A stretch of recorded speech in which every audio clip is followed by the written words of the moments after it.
Alappuzha NDA സ്ഥാനാർത്ഥി ശോഭാ സുരേന്ദ്രന്റെ തെരഞ്ഞെടുപ്പ് പോസ്റ്ററുകൾ നശിപ്പിച്ച സംഭവത്തിൽ ജില്ലാ കളക്ടർ അന്വേഷണത്തിന് ഉത്തരവിട്ടു. ആലപ്പുഴ SP-ക്കാണ് അന്വേഷണ ചുമതല. എന്നാൽ നശിപ്പിച്ച ഫ്ലെക്സ് ബോർഡുകളെല്ലാം നീക്കം ചെയ്തതിനു ശേഷം എന്ത് അന്വേഷണം നടത്താനാണെന്ന് ശോഭാ സുരേന്ദ്രൻ പ്രതികരിച്ചു.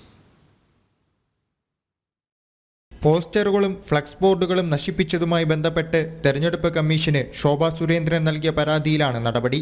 എത്രയും പെട്ടെന്ന് അന്വേഷിച്ച് റിപ്പോർട്ട് സമർപ്പിക്കാൻ ആലപ്പുഴ ജില്ലാ പോലീസ് മേധാവിക്ക് കളക്ടർ നിർദ്ദേശം നൽകി.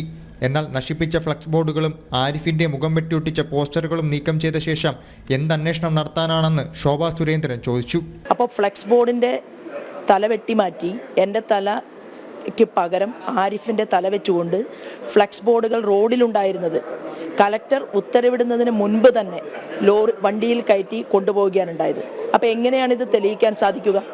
ഇവർ ഈ ചെയ്ത അതിക്രമങ്ങളെക്കുറിച്ച് പഠിക്കാനും മനസ്സിലാക്കാനും കളക്ടർ ഉത്തരവിടുന്നതിന് മണിക്കൂറുകൾക്ക് മുൻപ് തന്നെ മാർക്സിസ്റ്റ് പാർട്ടിയുടെ നേതൃത്വം തെരഞ്ഞെടുപ്പ് കമ്മീഷന്റെ വേഷത്തിൽ ഒരു വാഹനം കൊണ്ടുവന്ന് ഈ ഫ്ലെക്സ് ബോർഡുകളെല്ലാം വാരിക്കൂട്ടി കൊണ്ടുപോയിട്ടുണ്ട്. തെരഞ്ഞെടുപ്പ് കമ്മീഷൻ എന്ന വ്യാജേന CPM-കാർ തന്നെയാണ് നശിപ്പിച്ച ഫ്ലെക്സ് ബോർഡുകളും പോസ്റ്ററുകളും വാഹനത്തിൽ കയറ്റിക്കൊണ്ടുപോയത്.